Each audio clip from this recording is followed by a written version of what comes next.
ప్రముఖ సాహితీవేత్త సరే బాలచంద్రరావు సంస్మరణ సభ గురువారం శ్రీ వెంకటేశ్వర విజ్ఞాన మందిరంలో జరిగింది. సాహితీవేత్తలు బండ్ల పూర్ణచంద్రరావు, నాయుడు గోపి, అప్పజోసుల సత్యనారాయణ, కందెమల్ల సాంబశివరావు, పివి మల్లికార్జునరావు, రావుల అంజిబాబు పాల్గొని బాలచంద్ర చిత్రపటానికి పూలమాలలు వేసి నివాళులు అర్పించారు. అంతరించిపోతున్న సాహిత్య రంగాన్ని సమాజానికి అందించడంలో బాలచంద్ర ఎంతగానో కృషి చేశారని పూర్ణ తెలిపారు. సాహిత్య కార్యక్రమాలను విస్తృతంగా నిర్వహించి ప్రజల్లో చైతన్యం తీసుకువచ్చారని చెప్పారు.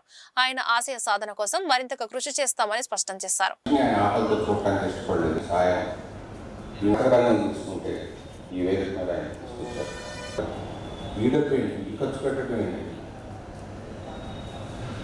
మీరు కనుక మతాలు తీసుకుంటే ఈరోజు గుంటూరులో సాహిత్య సాంస్కృతిక రంగానికి సంబంధించినటువంటి ఒక యోధుడు, ఒక సైనికుడు ఒక 2వ తారీఖు మరణించాడు. ఈ నెల ఆయన సంతాప సభ ఇక్కడ వెంకటేశ్వర విజ్ఞాన మందిరంలో పెట్టడం జరిగింది.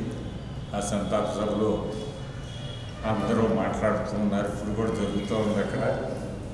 ఆ సంతాప సభకి సత్యనారాయణ గారు, అప్పాదేశం సత్యనారాయణ గారు, పివి శంకర్రావు, ఇట్లాగే తదితరులు వచ్చి మాట్లాడుతున్నారు. ఇవాళ ఆయన గురించి ఎందుకు మాట్లాడుకోవాలని ఒక ప్రశ్న వేసినప్పుడు ఎవరు పెద్దగా ఇంట్రెస్ట్ చూపుతున్నటువంటి 2 రంగాలు ఉన్నాయి. సాహిత్య రంగం, సాంస్కృతిక రంగం. ఈ రంగాలకి పెద్ద ప్రోత్సాహం లేదు. అటువంటి దశలో బాలచంద్ర గారు ఈ 2 రంగాలకి ఎక్కువ ప్రాధాన్యత ఇచ్చి, ముఖ్యంగా నాటక రంగం, ఎక్కడెక్కడ ఉన్నటువంటి గొప్ప నాటకాలని ప్రదర్శించి వాటి ద్వారా చైతన్యం, ప్రజల్లో ఆలోచన చైతన్యం రావాలని ఎంతో కోరుకునేవాడు. అట్లాగే సాహిత్య రంగంలో ఎన్నో పుస్తకాలు ప్రచురించాడు. ప్రధానంగా ఆయన బెంగళూరు నాగరత్నం అనేటువంటి ఒక గొప్ప మహిళ గురించే ఒక పుస్తకం రాయించాడు.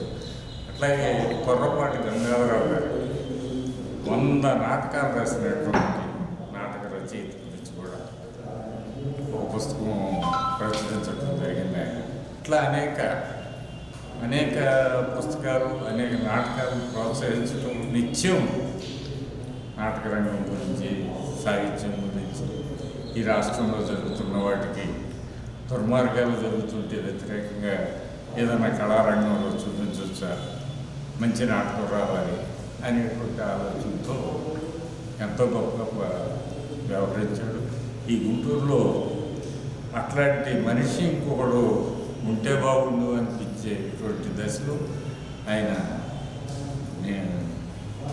ముగించాడు. ఆయన జీవితం ముగిపోయింది.